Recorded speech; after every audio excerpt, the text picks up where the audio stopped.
Welcome to Healing Horizons, where we explore the paths to inner peace, self healing, and transformation. Tonight, we are joined by Denise Mihalik, a classically trained singer turned sound healer whose journey from opera houses to ashrams has revealed the profound power of voice, breath, and sound in healing the mind, body, and spirit. Hello, Denise. It's amazing to have you in my show. Hi, nice to be here. Yes, I am really looking forward to our conversations on the impact of sound healing and how we can use our voice as a gateway to inner peace.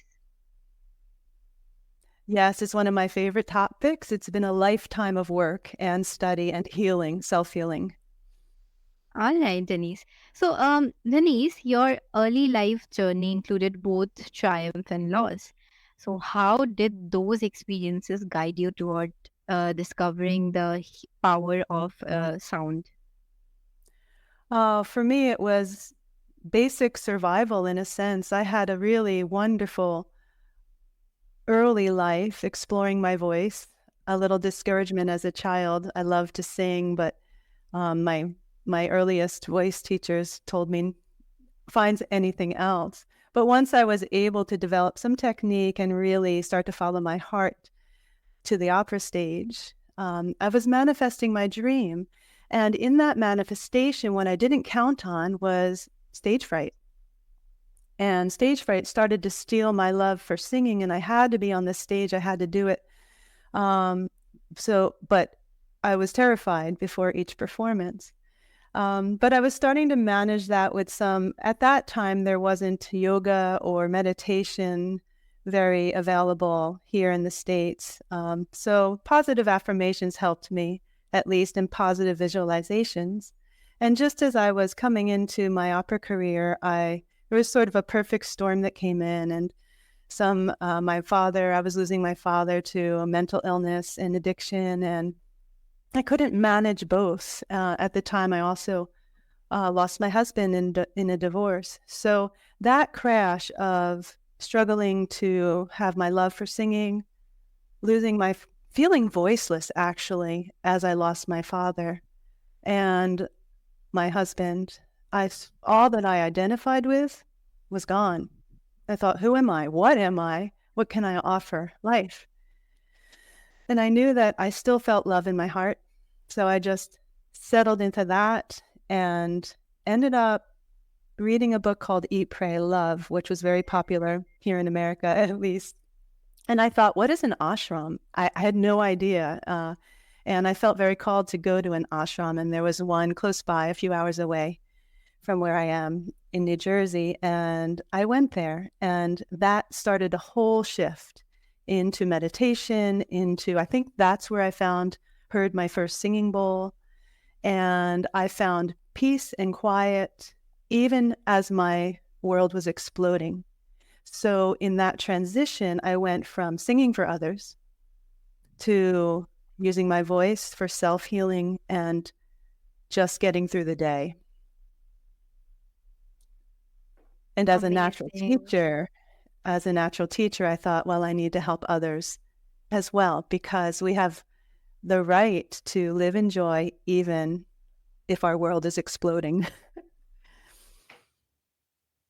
That is so powerful. You are so powerful. To be very honest, when I saw you for the first time, I was reminded of the movie Eat, Pray, and Love. You remind me so much of the main character. And definitely, yes. Amazing movie, by the way.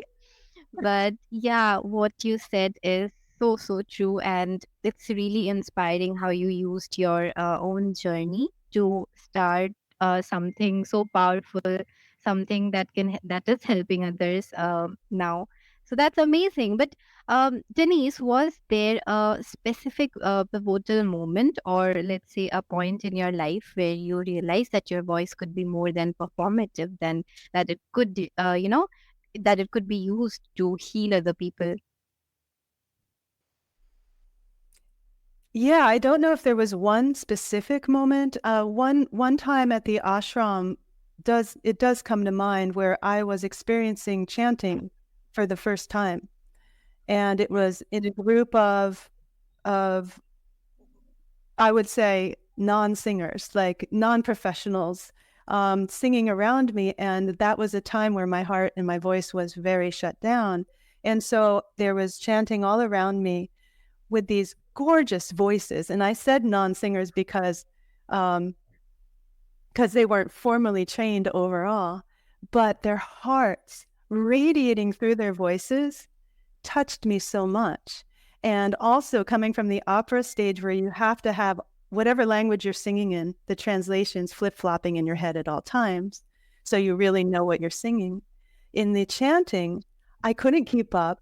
Even though there was a book with translations, it was Sanskrit. And I was like, what am I singing about? I need to know. My mind was trying to grasp onto anything familiar. And the combination of the love coming through everyone's voices and the essence of the chant burst my heart open. And then I started to sing along, and I felt the essence of that divine frequency. And then after that, I walked down, there was a little frog pond down a little path. And I walked down to this pond, and I sang a little opera song to the frogs. But at that moment, it wasn't singing for them. It was connecting with nature through the essence of divine energy. I was healing myself through the love of the frequency. That is such a beautiful experience that you shared with us all. And I'm sure that it makes our listeners also realize that, um, challenges can redirect us towards our true calling in unexpected and transformative ways. So, Denise, you developed sound awakenings and quantum voice. But how does using voice and sound facilitate mental clarity, emotional release, and spiritual growth according to you? It's a great question. The foundation of using our voice comes from breath. And so even as we all take a deep inhale and that full exhale, we need that breath for life, but also to voice or express ourselves.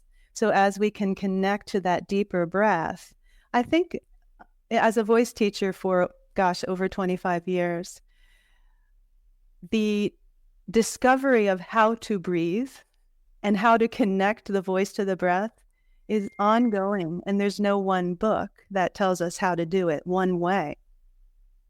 The foundation is being aware of our breath and seeing how it connects through our sound. And in that one awareness of the breath, just being present, it helps to quiet the mind and bring us to the present moment. Secondly, as we use our voice, our own frequency helps to soothe the nervous system. So I often suggest that we take an inhale and exhale on a hum, any pitch. And you're singing a lullaby to your nervous system. There's a science behind that, but that's sort of the simple answer. You can even put a hand on your body, on your heart center, and you can feel your resonator here. So you have that sensation of being present in your body with your breath, and then using your voice, your tone, to help soothe yourself. The challenge is I have so many people who say, oh, I hate my voice. I don't like my voice. I've been told not to sing, and that shuts them down. So one of the precious gems is, as you just accept your voice for what it is right now, use it as you can, as you connect your breath to the voice and let go of all the mental chatter that is shutting you down. You come home to your own personal expression that no one else has. Amazing, beautiful, beautiful, honestly. But can you share an example of how someone might experience this in their own daily practice in life? In their own practice, sure. It's that coming to grounding, however and wherever they are. So seated or standing. It can be done driving, but it's best if you can do it for a moment of just feeling your feet on the ground and breathing and finding where your voice is. where your breath is, and allowing, even just taking an inhale with the hands up and an exhale, pressing the hands down. So that idea of grounding and being aware of your environment, the sounds and then the energies that you can control and that which you can't control. And then if you're in a place where you can indeed make a sound, you can put your hand on your heart, one on the belly, and you take that inhale and the exhale on the hum. You can even do it if you're not in a place where you can do it aloud or you don't feel comfortable or safe. You can do it silently and really just focus on that hum, or even an ah vowel. Ah. But added with the intention of gratitude or an affirmation. Thank you, voice, body, for this moment. Thank you for that which is working within me right now. Thank you for this breath. So that's a sort of a universal thing that you can do anywhere. Then if it needs to be more deep, then we dig in on different levels. But maybe that's for another time. Thank you so much for sharing that with our listeners, Denise. Honestly, it was so helpful, and I think that there is one yogasan in India that we do that you just mentioned, this breathing exercise. I think it's pretty common in India. So yeah, I just got reminded of it. So that reminds our listeners that self healing can be experiential and accessible through mindful sound and breath. Denise, how did your transition from opera to mantra, singing bowls, and sound healing changed your own understanding of music and spirituality? Well, it opened my world. I mentioned before it went from performing for others to singing with others and becoming aware of the frequencies that are all around us and the frequencies within our head, our thoughts, and how our thoughts affect our environment.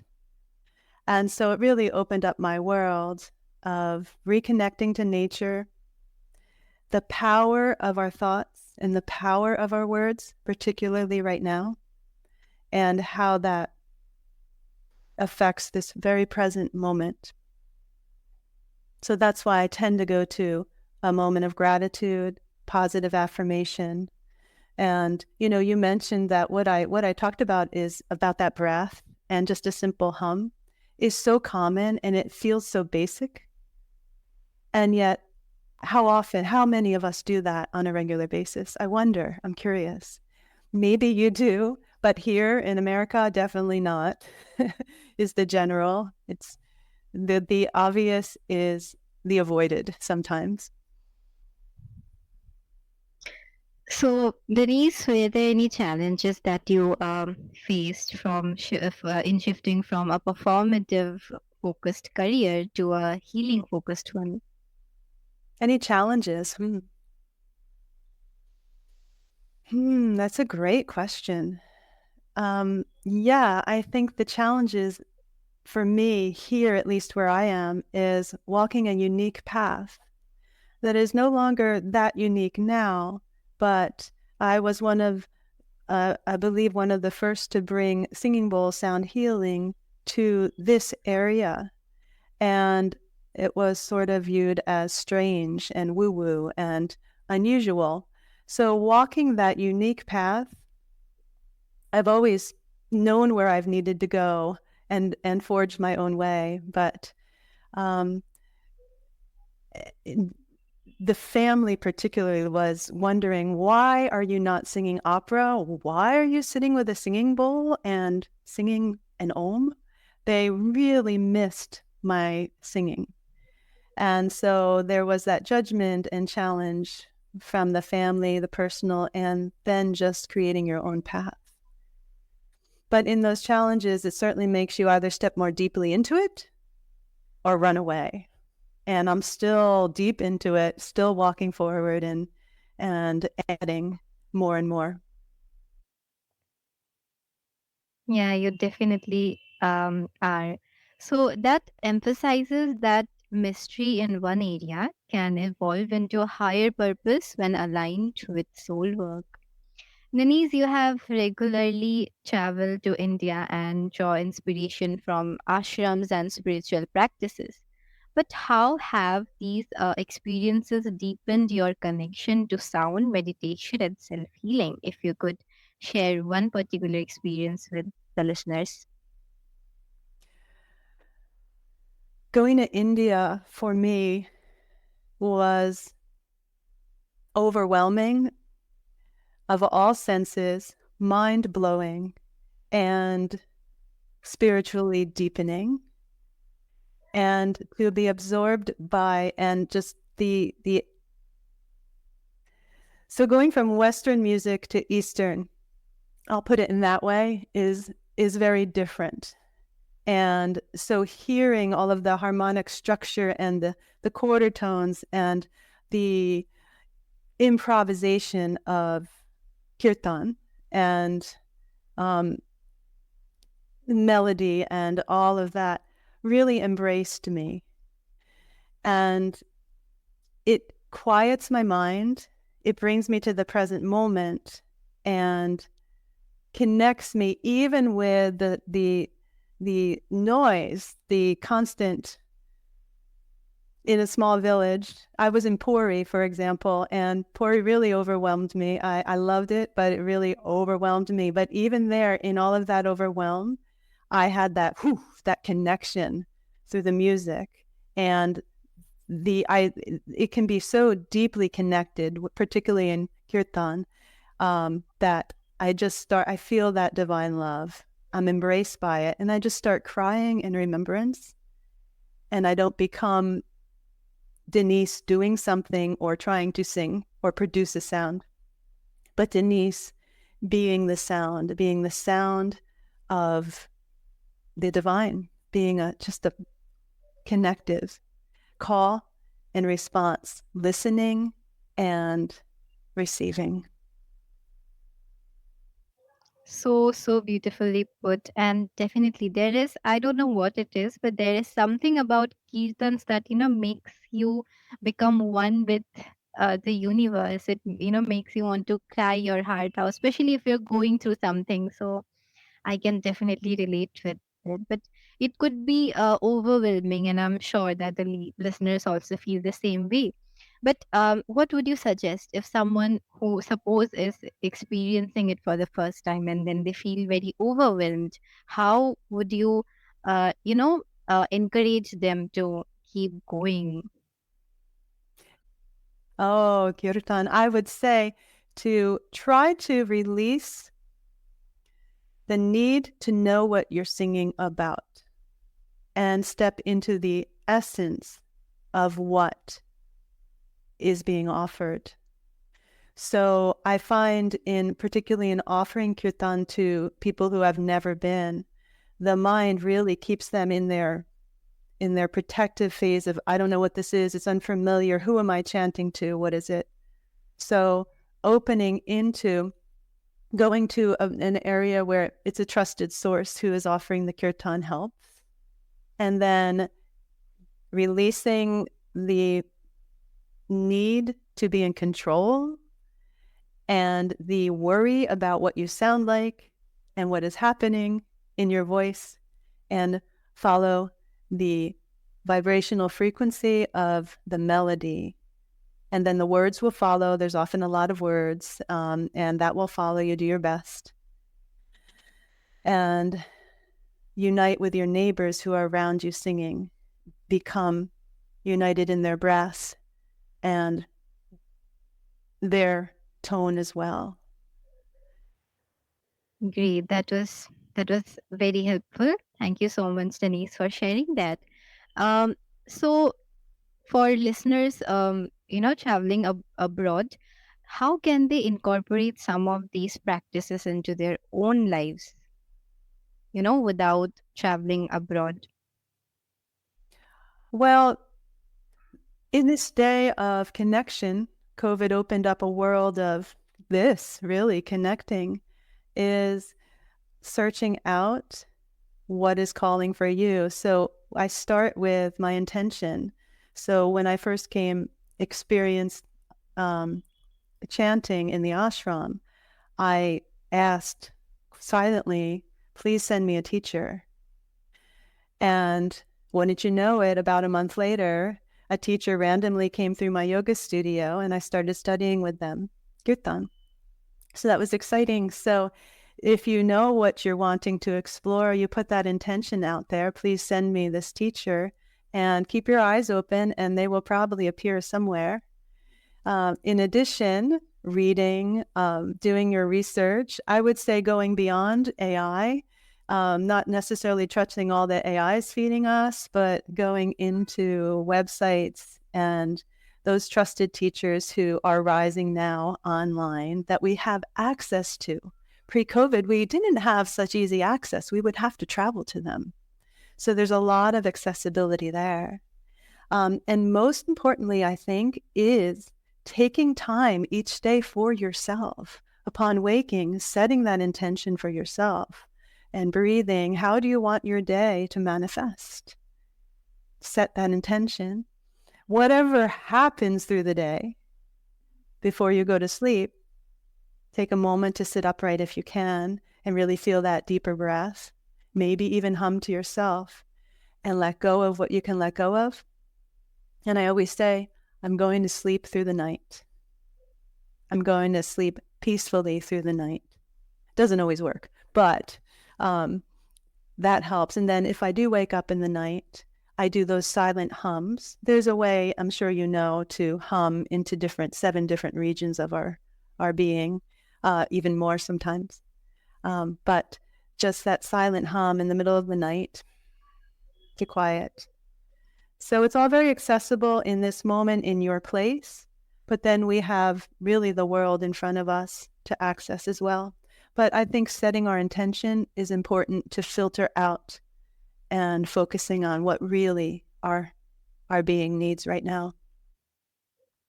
No, definitely, definitely. So, someone living in the US or let's say Europe, they don't necessarily need to travel to India to heal themselves. They can just start by asking the universe to show them the right way. That is the first step. So, Oh, absolutely. Mhm. yeah, that highlights that spiritual practices can be adapted into everyday life and offering profound benefits wherever we are. So, Denise, lastly, I want to ask you that your novel um, Journey to Sunyata and your albums explore personal and universal transformation. So, what role does storytelling and music play in helping people heal and reconnect with themselves? Oh, storytelling is so fun. And I do a regular e-blast, and people don't want to hear take an inhale, take an exhale. They want to hear a story, I think, that helps them sit in the moment and take a breath. So I have found that my grand adventures help people travel across the world with me. So storytelling is really important, as is music. So music, even though I'm combining my opera with mantra, sort of creating something different, um, there's the essence of being in that moment with the melody, breathing with it. So I don't know. I think you're probably too young, but when I was growing up, we had record players and we would get an album. We would be able to buy an album and we'd hold it, sit with it, look at it, read the notes, look at pictures that are in the album, and then listen to the whole album in one sitting.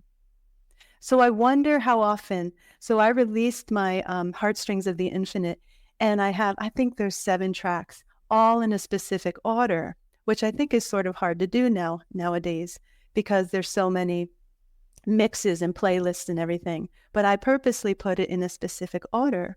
But I wonder how many people take that time to sit and listen to the whole thing all at once, even not just mine, but any album that releases. So, music can be transformative in just one note, one breath. But if we really find what works for us, even a 3-hour opera, sitting and being in the moment, being with our breath, is so necessary and transformative. Don't you think? Yes, I absolutely think the same. And fortunately, I have had the privilege to listen to songs on record tracks. So I can understand that music has a way to, reach into our soul in mysterious ways. So definitely, yeah. It also shows that art, music, and narrative can be both personal and collective pathways to transformation. So, before we wrap it up, Denise, it has been a pleasure to have you in my show, and this conversation has been nothing but peaceful and so helpful in many ways. So, Denise, if our listeners want to connect to you and learn more about sound healing, how can they do that? Could you please share with them? Oh, absolutely. I have a website, www.soundawakenings.com. And you can connect with me there. I'm also on YouTube, Sound Awakenings, and Instagram and Facebook. I haven't done TikTok yet, but by the time I get there, it'll probably be gone. Okay, okay. So I'll have all the information in my show listing. So thank you so much, Denise. And once again, thank you for being on my show. I hope that I can have you again someday. So, dear listeners, Denise Mihalik shows us that our own voice, whether spoken, sung, or intoned, is a powerful tool for healing, clarity, and spiritual awakening. So, take today to breathe consciously, express your inner truth, and explore the transformative power of sound. Let your voice be a gateway to inner peace.